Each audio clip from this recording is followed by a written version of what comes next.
دیکھو مثال دے رہا ہوں اور ایک ایک بات آپ کو سمجھ آئے گی. اب آئیے ذرا میں بتا رہا ہوں یہ کہنا مردہ فائدہ نہیں, میں آپ کو حدیث سے ثابت کرتا ہوں مردہ فائدہ دیتا ہے. میں کیا ہے حدیث سے بتاتا ہوں مردہ فائدہ دیتا ہے. کتنے لکھے ہے میں کیا حدیث میرے ذمہ کا دیکھو آ 4-5 کیمرے لگے جے. پہلو جدو آیا نا 5 کیمرے ویکھ کے میں سمجھا بھی شاید اج میں پی ٹی آئی چھڑنی ہے, کیمرے لائے نے انہاں نے. خدا دا خوف کریا کرو یار, ایک کیمرے نال ہی سار لیا کرو. کیوں حضور کنے کیمرے لا چھڑے جے. بہرحال یہ ان کی اپنی محبت ہے, اللہ ان کو جزائے بہترین عطا فرمائے. ذرا آپ میری طرف توجہ کریں گے, یہ بھی فن خطابت ہوتا ہے کہ تھوڑی دیر کے بعد آپ کو ریفریش کیا جائے. یہ آپ کو ریفریش کرتا ہوں, اور اگر آپ سبحان اللہ کہہ کے اپنے آپ کو مزید فریش کریں تو بات سناؤں آپ کو. کہتے ہیں مردہ فائدہ نہیں دیتا. میں نے کہا تمہیں کس نے کہا مردہ فائدہ نہیں دیتا؟ میں ذمہ داری سے کہہ رہا ہوں. یہ جنازے والا چیپٹر بارہ شریعت کو اٹھا کے دیکھ لو, وہاں بھی یہ حدیث شریف موجود ہے. نبی پاک صلی اللہ علیہ وسلم آپ نے فرمایا جب کوئی مسلمان فوت ہو جائے اس کو جو کندھوں پہ اٹھائے یعنی جنازے نو کندھا دے وے, اور طریقہ کار یہ ہے کہ سجا پاوا سجے موڈے تیرا کے 10 قدم چلے, اور پھر سجا پچھلا کھبا یعنی پچھلا پاوے تے آ جائے 10 قدم پھر چلے, پھر کھبے پاسے آ جائے کھبا پاوا موڈے تیرا کے اگلا 10 قدم چلے تو پھر 10 پچھلا, یعنی ٹوٹل 40 قدم. غور سے سنیں آپ نے, ٹوٹل ہے 40 قدم. اگر مردے نو تسی اپنے موڑے تے چک لیا ہے, میرے نبی کی حدیث بتاتی ہے اس بندے کے 40 کبیرہ گناہ مردے چکا لے دے. انہیں سے مردہ چکے ہے, اللہ نے اس مردے کی وجہ تو 40 اور گناہ کبیرہ جس کی وجہ سے اس پر جہنم واجب تھا اللہ معاف کر دیتا ہے. میں کہ تو کہنا ہے مردہ فائدہ نہیں دیندا, ایتھے موڑے تے چکیا ہے کہ سانو فائدہ ہی ہوئی جا رہا ہے. آپ کو کس نے کہا مردہ فائدہ نہیں دیتا ہے؟ توجہ نہیں کر رہے آپ حضرات. مفتی اکبر صاحب فرماتے ہیں اس ویڈیو میں کہ ہمارا انبیاء اور اولیاء سے مانگنا یہ بالکل ڈیفرنٹ ہے کافروں کے مانگنے کے اعتبار سے. وہ کہتے ہیں کافر جو ہے وہ بتوں سے مانگا کرتے تھے, ہم انبیاء اور اولیاء سے مانگتے ہیں, اس لیے ان دونوں کو ایک جگہ نہیں رکھنا چاہیے. بالکل ہم بھی کہتے ہیں کہ ایک جگہ نہیں رکھنا چاہیے, لیکن قرآن حکیم میں اللہ تبارک و تعالیٰ نے انبیاء کے حوالے سے بھی عقیدہ کلیئر کیا ہوا ہے. بتوں سے مانگنا تو ایک الگ سے چیز ہے, وہ تو کوئی مسلمان تصور بھی نہیں کر سکتا, لیکن انبیاء سے بھی جو مانگا جاتا ہے اس کے حوالے سے بھی اللہ تبارک و تعالیٰ نے قرآن حکیم کے اندر بالکل واضح ارشاد فرما دیا. انبیاء کرام میں اولو العزم 5 پیغمبر ہیں, محمد رسول اللہ صلی اللہ علیہ وآلہ وسلم, ابراہیم خلیل اللہ, موسیٰ کلیم اللہ, عیسیٰ روح اللہ, اور نوح نجی اللہ, جو سورۃ الاحزاب میں اور سورہ الشورى کے اندر 5 اولو العزم پیغمبر آئے. ان میں سے عیسیٰ ابن مریم جو غیر معمولی پرسنالٹی ہیں, جن کی پیدائش معجزہ اور جنہیں معجزات دیے گئے وہ بھی کسی اور پیغمبر کو نہیں دیے گئے. مردوں کو زندہ کر دینا اللہ کے اذن سے, مٹی کی مورت میں پھونک مارنا اور اس کا پرندہ ہو جانا اللہ کے اذن سے, پھر ان کا دنیا سے اٹھایا جانا معجزہ, اور قرب قیامت میں دوبارہ اس زمین پر آنا معجزہ. ان سے زیادہ مرتبہ کسی کا نہیں اس پلانٹ ارتھ کے اوپر, سوائے جو میں نے 5 انبیاء بتا دیے وہ ایک الگ, ادروائز یہ 5 ٹاپ کے انبیاء باقی تمام انبیاء سے افضل ہیں. پھر ان کی جو والدہ ہیں عیسیٰ ابن مریم کی, سیدہ مریم, ان سے افضل کوئی ولی نہیں ہو سکتا, ایک پیغمبر کی ماں ہے. دونوں کے بارے میں اللہ تعالیٰ عقیدہ بیان کر رہے ہیں. سورۃ المائدہ کی آیت نمبر 75 اور 76, مل مسیح ابن مریم الا رسول, مسیح ابن مریم تو نہیں تھے مگر ایک رسول ہی, قد خلت من قبلہ الرسل, اور بے شک ان سے پہلے بھی رسول گزرے ہیں, وَأُمُّهُ صِدِّيقَةٌ, اور ان کی ماں ایک سچی عورت تھی. عیسیٰ ابن مریم اولو العزم پیغمبروں میں سے, اور ان کی ماں اولیاء کی سردار. کانا یاکلان الطعام, دونوں کھانا کھایا کرتے تھے. اللہ اکبر. یہ وہ چیز ہے جو ایک پڑھے لکھے کو بھی سمجھ آئے گی, ایک ان پڑھ کو بھی, کہ جو کھانے کا محتاج ہو وہ معبود کیسے ہو سکتا ہے, مشکل کشا کیسے ہو سکتا ہے. انظر کیف نبین لہم الآیات, دیکھو تو صحیح اے محبوب صلی اللہ علیہ وآلہ وسلم, ہم کس طرح اپنی آیات کھول کھول کر بیان کرتے ہیں. ثم انظر انا یؤفکون, اور پھر ان کی طرف بھی دیکھو کہ کیسے الٹے پھیرے جاتے ہیں. کون؟ کرسچنز. قل اتعبدون من دون اللہ, اے محبوب صلی اللہ علیہ وآلہ وسلم فرما دو ان سے, کیا تم اللہ کو چھوڑ کر ان کی عبادت کرتے ہو؟ اب جب یہ بات ہم کرتے ہیں تو وہ کہتے ہیں دیکھیں یہی فرق ہے, کرسچن جو ہیں وہ عیسیٰ ابن مریم کی عبادت کرتے تھے, ہم تو اولیاء اللہ کی عبادت نہیں کرتے, ہم تو صرف ان سے مدد مانگتے ہیں. پیچھے تو اللہ ہی ہے, اللہ کو پیچھے کر دیا انہوں نے. ہم کہتے ہیں آجا تجھے بتاتے ہیں, آگے چل. ما لا یملک لکم ضرا ولا نفعا، وہ ہستیاں جو نہ تمہارے نقصان کی مالک ہیں اور نہ نفع کی. یہ جھگڑا ہی نہیں ہے کہ کوئی عبادت کر رہا ہے یا نہیں کر رہا. اللہ تعالیٰ تو کہہ رہا ہے عیسیٰ اور ان کی والدہ کسی کے نفع نقصان کے مالک ہی نہیں ہے. تو پھر مجھے کہنے دینا کہ عیسیٰ کے جیسا ہے ہی کوئی نہیں، تیرے بابے تھے شاہ ہی کوئی نہیں، مریم کے جیسا ہے ہی کوئی نہیں، رابعہ بصریہ تھے شاہ ہی کوئی نہیں. ان کے مقابلے پہ ہم اپنی بات نہیں کر رہے. واللہ هو السمیع العلیم، اور اللہ ہی سننے والا، علم والا ہے. ہر مخلوق سے متعلق علم رکھنا اور اس کی فریاد کو سننا یہ اللہ کے ساتھ خاص ہے. لہٰذا اس آیت کے اندر اللہ تعالیٰ نے عیسیٰ ابن مریم اور ان کی ماں کی صرف عبادت کی نفی نہیں کی بلکہ ان کے مشکل کشا ہونے کی بھی نفی کر دی. لہٰذا آپ کا عقیدہ جو ہے وہ اپنی موت مر گیا کہ ہم عبادت تو نہیں کرتے، صرف مشکل کشا مانتے ہیں. اللہ نے کہا یہ نفع نقصان کے مالک بھی نہیں. اور دوسری بات، اس میں اللہ تعالیٰ نے عیسیٰ اور ان کی والدہ کو من دون اللہ بھی کہہ دیا، جو اکثر انہوں نے دھوکہ دیا ہے. من دون اللہ تو وہ ہیں جو اللہ کے مقابلے پہ کھڑے ہیں. اور بھائی یہاں پہ عیسیٰ ابن مریم کو اور ان کی والدہ کو اللہ نے کہا من دون اللہ. قل اتعبدون من دون اللہ ما لا یملک لکم ضرا ولا نفعا. اے محبوب ان سے فرماؤ تم اللہ کو چھوڑ کر ان کی عبادت کر رہے ہو جو نہ تمہارے نقصان کے مالک ہیں نہ نفع کے. مجھے بتائیں اگر عیسیٰ ابن مریم اور ان کی والدہ کو ان کے ماننے والے خدا کے ساتھ شریک ٹھہرائیں یا مشکل کشا مان لیں یا نفع اور نقصان کا مالک سمجھیں تو اللہ تعالیٰ ان کو بھی من دون اللہ کہہ رہا ہے. تو ان کے بابے تو شاہی کوئی نہیں. جب توحید آئے گی تو پھر اللہ کے مقابلے پر اگر کوئی پیغمبروں کو بھی کھڑا کرے گا تو اللہ تعالیٰ ان پیغمبروں کو بھی من دون اللہ کہے گا. ذہن میں رکھیے گا. اس کا کلائمیکس تو وہ سورۃ المائدہ کی آیت نمبر 17 ہے. لقد کفر الذین قالوا ان اللہ هو المسیح ابن مریم. بے شک وہ لوگ کھلا کفر کر رہے ہیں جو کہہ رہے ہیں کہ عیسیٰ ابن مریم ہی اللہ ہے. قل فمن یملک من اللہ شیئا، یہ وہی لفظ ہے، بابت شاہی کوئی نہیں، شیئا. اے محبوب فرما دو صلی اللہ علیہ وآلہ وسلم بھلا اللہ کا کوئی کیا بگاڑ لے گا. ان ارادہ، اگر اللہ تعالی ارادہ کرے، این یہلک المسیح ابن مریم، کہ وہ ہلاک کر دے عیسیٰ ابن مریم کو، ان کی ماں کو اور جتنے اس زمین پر آباد ہیں سب کو ہلاک کر دے. یعنی موت کا لفظ بھی نہیں آیا، ہلاک. یہ کرسچنز پہ غصہ نکل رہا ہے لیکن تختہ مشق کون بن رہا ہے؟ عیسیٰ ابن مریم کے ذریعے سمجھایا جا رہا ہے. کیونکہ لوگوں نے انہیں اللہ کے مقابلے پہ کھڑا کیا. پھر اللہ نے یہ پرواہ نہیں کی کہ یہاں پہ کوئی نبی کی توہین ہو جائے گی. اللہ نے کہا کہ اگر اللہ ارادہ کرے عیسیٰ کو، ان کی ماں کو، جتنے زمین میں، یعنی سارے بابے، سارے بزرگ، ان کو ہلاک کر دے، اللہ کا کوئی کیا بگاڑ لے گا. یعنی زندگی اور موت اس کے اختیار میں ہے. یہ سب کے سب مخلوقات ہیں. اس سے یہ پتا چلا کہ بعض اوقات بات سمجھانے کے لیے اس لیول پہ اترنا پڑتا ہے. اب عیسیٰ ابن مریم کے لیے اتنے سخت الفاظ اللہ تعالیٰ نے استعمال اس لیے کیے کہ کسی کے دماغ میں وام بھی ہے نا تو وہ نکل جائے. کہتے ہیں جی انجینئر صاحب اپنی طرف سے جملے بول دیتے ہیں کہ کوئی بابا اپنا پیشاب بھی نہیں روک سکتا. اور بھائی قرآن و سنت کی تعلیمات کا خلاصہ یہ ہے کہ کوئی انسان اپنے کسی نفع نقصان کا مالک نہیں ہے. کوئی فرشتہ اپنے نفع نقصان کا مالک نہیں، کوئی جن اپنے نفع نقصان کا مالک نہیں ہے. کہتے ہیں جی کہاں لکھا ہوا ہے؟ جی ہم دکھاتے ہیں ابھی آپ کو قرآن سے. اور قرآن میں اس ہستی کے بارے میں جن سے اوپر اس کائنات میں کوئی ہے ہی نہیں ہے.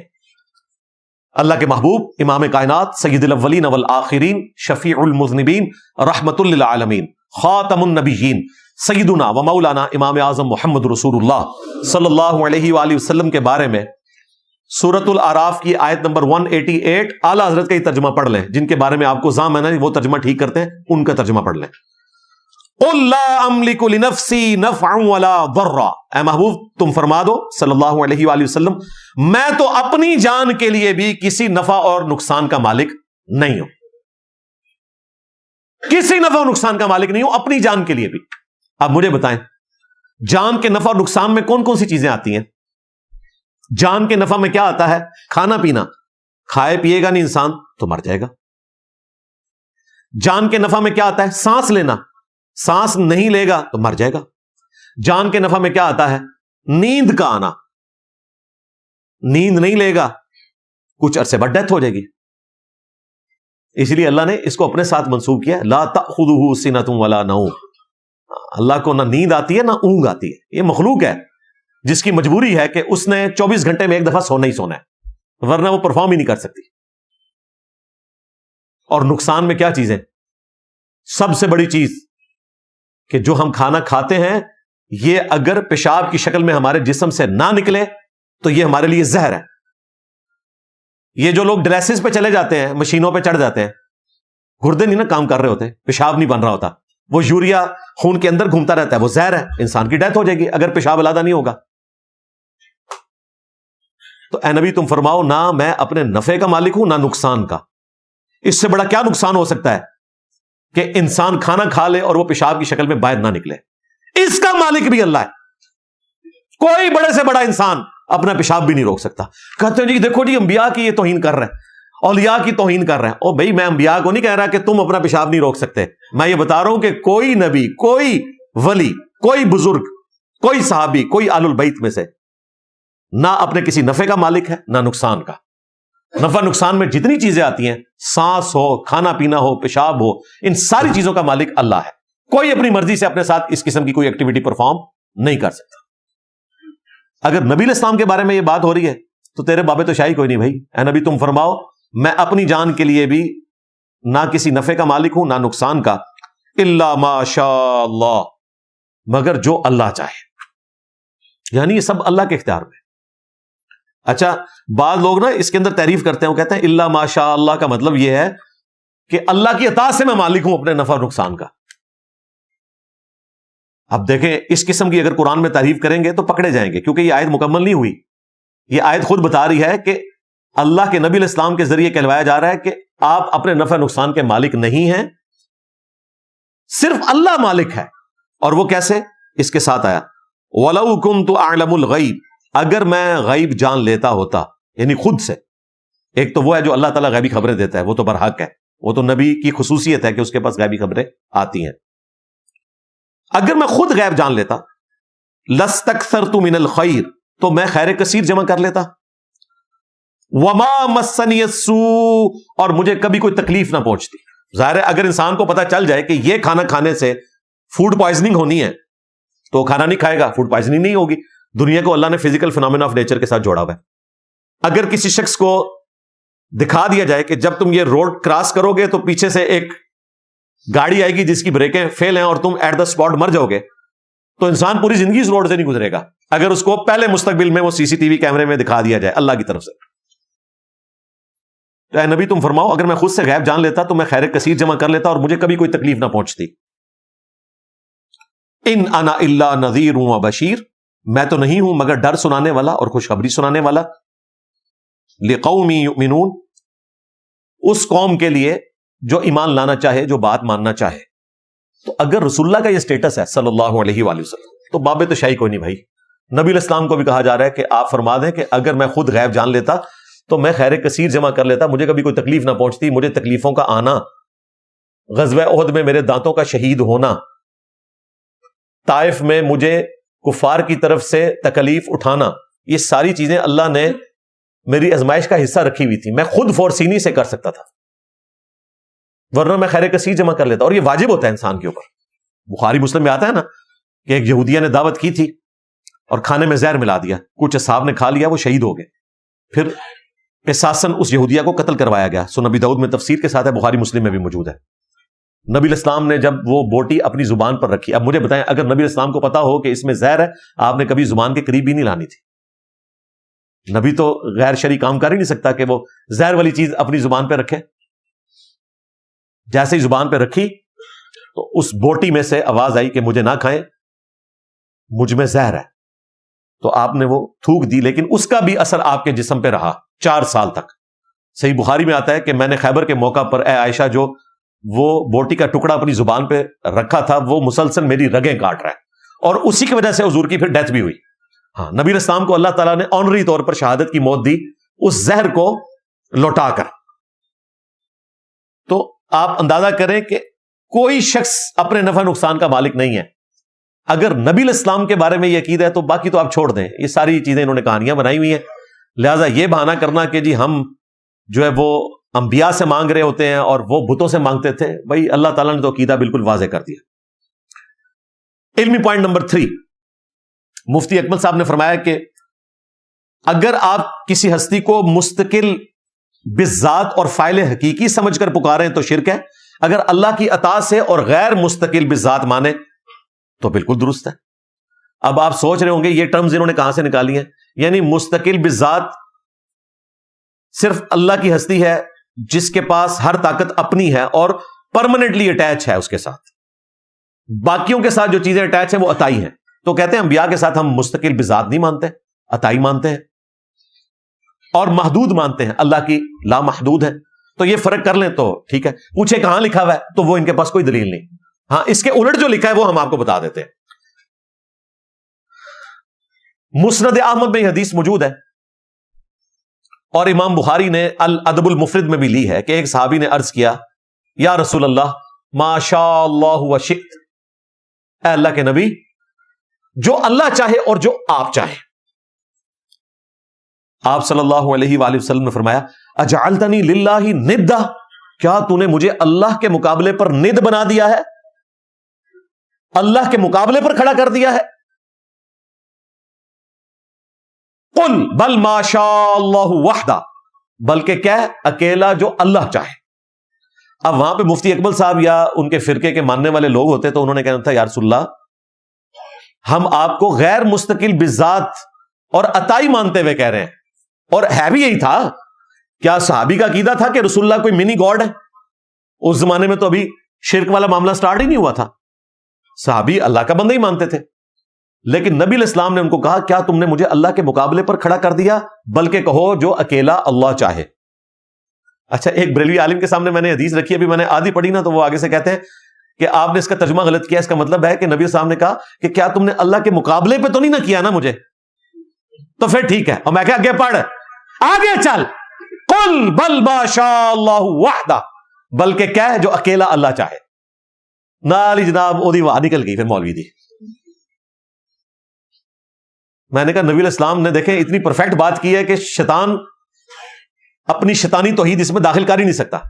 یہ شیطانی توحید ہے جو آپ کو سکھاتے ہیں، جس میں انہوں نے پیغمبروں کو منی گاڈ بنا لیا ہے اور اولیاء کو منی رسول بنا لیا ہے۔ ایک رحمانی توحید ہے جو اس ہستی نے ہمیں تعلیم کی جس کی قبر مدینے میں صلی اللہ علیہ وآلہ وسلم، وہ یہ ہے قل بل ما شاء اللہ وحدہ، بلکہ کہہ جو اکیلا اللہ چاہے۔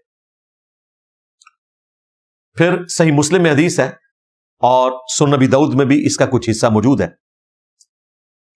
ایک صحابی نبی علیہ السلام کے سامنے واعظ و نصیحت کر رہے تھے، کوئی خطبہ دے رہے تھے، آپ علیہ السلام سن رہے تھے، اس میں اس نے کہا من یطع اللہ ورسولہ فقد رشد، جو اللہ اور اس کے رسول کی اطاعت کرے تو بے شک وہ کامیاب ہو گیا۔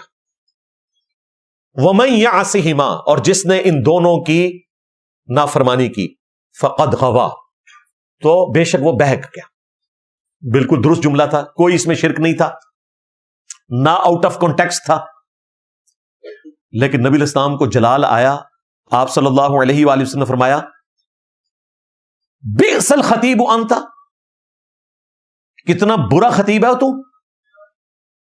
تجھے تو چاہیے تھا تو کہتا ومن یعص اللہ ورسولہ فقد غوا، جو اللہ اور اس کے رسول کی نافرمانی کرے وہ گمراہ ہوا۔ تو نے یہ کیوں کہا ومن یعصہما، جس نے ان دونوں کی نافرمانی کی وہ گمراہ ہوا۔ آگے سے مفتی اکمل صاحب یا ان کے ماننے والے ہوتے تو کہتے یا رسول اللہ میں نے لٹریچر میں بالکل درست جملہ بولا ہے کیونکہ میں نے پہلے اللہ رسول کو الگ کر دیا ہے۔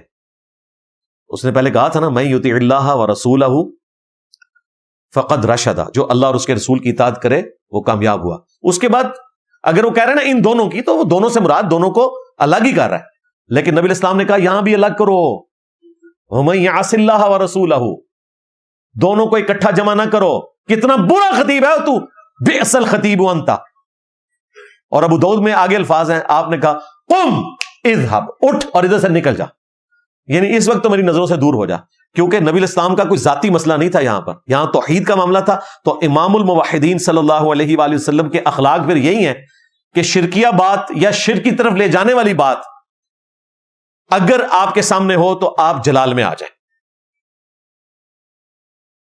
اس زمانے میں اگر یہ عقیدے ہوتے تو وہ صحابی عرض کرتے یا رسول اللہ میں آپ کو غیر مستقل بذات مان رہا ہوں، عطائی مان رہا ہوں، اور میں آپ کو اللہ کا رسول مان رہا ہوں، تو میرا یہ کہنا کہ ان دونوں کی نافرمانی تو انڈرسٹوڈ ہے، اور لٹریچر میں یہ بات ٹھیک ہوتی، بلکہ لٹریچر میں تو بات کا عیب ہوتا ہے کسی چیز کو ریپیٹ کرنا. پھر اسی طریقے سے بات ہوتی ہے ان دونوں جب ایک دفعہ الگ کر لیں. مثلا میں کہتا ہوں میں اور ارشاد بھائی لاہور گئے، اس کے بعد میں بار بار نہیں کہوں گا کہ میں نے اور ارشاد بھائی نے ناشتہ کیا، میں نے اور ارشاد بھائی نے جو ہے وہ اورنج ٹرین کا سفر کیا. اس کے بعد ہوگا ہم دونوں نے، یہی ہوگا نا. تو اس اعتبار سے وہ صحابی بالکل ٹھیک بات کر رہے تھے لٹریچر کے پوائنٹ آف ویو سے، لیکن توحید کو اسٹیبلش کرنے کے لیے نبی علیہ السلام نے اسی وقت اصلاح کر دی تاکہ کوئی اس میں باطل کو داخل نہ کر سکے، کوئی تماشا نہ لگا سکے. قربان جاؤں، حضرت ابوبکر صدیق رضی اللہ تعالیٰ عنہ نے بھی توحید کو اسٹیبلش کیسے کیا ہے. صحیح بخاری میں کم از کم 4 جگہ کے اوپر یہ ڈیٹیل خطبہ آیا ہے. رسول اللہ کی میت کے اوپر مصطفیٰ جان رحمت پہ لاکھوں سلام نہیں پڑھا جا رہا. اس غم کے عالم میں پہلا جملہ حمد و صلات کے بعد حضرت ابوبکر کیا بول رہے ہیں؟ الا من کان یعبد محمدا فان محمدا قد مات.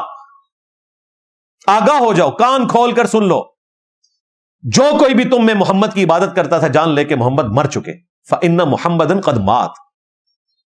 وصال شریف فرما گئے، شہید شریف ہو گئے، انتقال شریف فرما گئے، کوئی الفاظ، وہ الفاظ بولے جو قرآن و سنت میں رپورٹ ہوئے. وَمَن يَعْبُدُ اللَّهَ فَإِنَّ اللَّهَ حَيٌّ لَا يَمُوتُ. اور جو کوئی اللہ کی عبادت کرتا تھا وہ جان لے کہ اللہ تعالیٰ زندہ ہے، اسے کبھی موت نہیں آئے گی. اب میں ہی پوچھتا ہوں، یہ حضرت ابوبکر صدیق نے یہ قرآن و سنت میں سے کہاں سے یہ بیان کیا ہے؟ کسی آیت اور حدیث میں تو نہیں ہے کہ جو محمد کی عبادت کرتا تھا وہ جان لے کہ محمد فوت ہو چکے. ہاں، سیدنا ابوبکر نے قرآن و سنت کی تشریح اس انداز میں کی کہ تاکہ باطل بعد میں داخل نہ ہو. کہتے ہیں نا جینی صاحب کہاں سے بولتے ہیں کوئی بزرگ اپنا پیشاب نہیں روک سکتا. جی جہاں سے حضرت ابوبکر صدیق بولے تھے کہ جو محمد کی عبادت کرتا تھا جان لے محمد مر چکے. کیا صحابہ میں کوئی محمد کی عبادت کرتا تھا صلی اللہ علیہ وآلہ وسلم؟ کیوں فرضی جملہ بولا؟ تاکہ توحید کو اسٹیبلش کیا جائے. تو آج ابوبکر کے غلام کو بھی بولنا پڑتا ہے جب تم کہتے ہو نا کہ فلانے بابے نے سمندر روکا ہوا ہے ورنہ کراچی پہ چڑھا ہے. اچھا، بابے نے سمندر روکا ہے، بڑا کام ہے، چھوٹا کام نہیں ہوا کہ ساری ہیروین اور چرچ اسی بابے کے مزار پہ بکتی ہے. وہ نہیں قابو آئی، سمندر روکے ہے، وہ بھی ربو رکے آ جائے، اللہ کے غضب کو دعوت نہ دے ورنہ چڑھ آئے گا. ہمارے بھائی اقرار الحسن نے اس مزار کی ساری کارستانیاں نہیں دکھائی ہیں؟ کیا کچھ اس مزار کے اوپر ہوتا ہے. جو سمندر روک سکتا ہے، ہیروین چرچ روکنا تو بڑا آسان کام ہے، روکے. اور یہ آپ کا دعویٰ ہے، ہم تو کہتے ہیں اس طرح نہیں ہوتا. نہ اللہ روکے گا کعبے میں کرین گرنے سے، اور نہ کوئی بابا روک سکتا ہے. اس کی وجہ ہے کہ اللہ تعالیٰ نے دنیا کو اسباب کے ساتھ چھوڑا ہوا ہے. لیکن بابوں کی چونکہ ڈیوٹی ہے تو جس کی ڈیوٹی ہے ہم اسے پوچھیں گے کہ بھائی ڈیوٹی صحیح کیوں نہیں کر رہے بقول آپ کے. میں کہتا ہوں رسول اللہ کی کامیابی ہے کہ آپ کی میت کے اوپر صحابہ اکرام رسول اللہ کے فضائل کی بجائے توحید بیان کر رہے کہ جو کوئی محمد کی عبادت کرتا تھا جان لے کہ محمد مر چکے، اور جو کوئی اللہ کی عبادت کرتا تھا وہ جان لے اللہ تعالیٰ زندہ ہے، اسے کبھی موت نہیں آئے گی. اس کے بعد آیت پڑھی وما محمد الا رسول قد خلت من قبلہ الرسل افإن مات او قتل. محمد تو نہیں مگر ایک رسول، اگر یہ مر جائیں یا قتل ہو جائیں تو کیا تم دین سے الٹے قدم پھر جاؤ گے؟ اور پھر آیت پڑھی انک میت وانہم میتون. اے نبی تمہیں بھی مرنا ہے اور تمہارے مخالفین کو بھی مرنا ہے. آیتیں بعد میں پڑھی. ان آیتوں میں بھی یہ والی بات نہیں تھی جو حضرت ابوبکر نے خود سے کی. حضرت ابوبکر صدیق کو شرح صدر اس لیے ہوا کہ انہوں نے نبی علیہ السلام سے یہ سن رکھا تھا، صحیح بخاری کی حدیث، دیکھنا میری شان کو اس طرح بلند نہ کرنا جس طرح کرسچنز نے عیسیٰ ابن مریم کو بڑھا دیا اور ڈیوینٹی میں کلیم کیا. میں اللہ کا بندہ اور اس کا رسول ہوں، مجھے اللہ کا بندہ اور اس کا رسول ہی کہنا. محمدن عبدہ ورسولہ، یہی کہتے ہیں ہم نماز میں. رسول اللہ نے بھی دوسرا عیسیٰ ابن مریم بن جانا تھا. اگر حضرت ابوبکر صدیق رضی اللہ تعالیٰ عنہ اس وقت اس سختی سے خطبہ نہ دیتے اور نبی علیہ السلام اپنی مبارک زندگی میں توحید کو اسٹیبلش کر کے نہ جاتے. ہر درخت اپنے پھل سے پہچانا جاتا ہے. سیدنا ابوبکر وہ پھل ہیں جس نے بتایا کہ یہ توحید کا شجر ہے جو رسول اللہ صلی اللہ علیہ وآلہ وسلم نے لگایا کہ ان کی میت کے اوپر بھی توحید بیان ہو رہی ہے. قیامت تک کے لیے سیدنا ابوبکر صدیق رضی اللہ تعالیٰ عنہ کا یہ خطبہ توحید کے اعتبار سے ایک روشن مینار ہے جس سے ہم لوگ ہدایت حاصل کرتے ہیں اور آج کے دور کے اعتبار سے بالکل فٹنگ کر کے چیزیں لوگوں کو بتاتے ہیں. جس طرح حضرت ابوبکر صدیق نے خود سے چیز بیان کی، حالانکہ وہاں کوئی نبی اسلام کی عبادت نہیں کرتا تھا.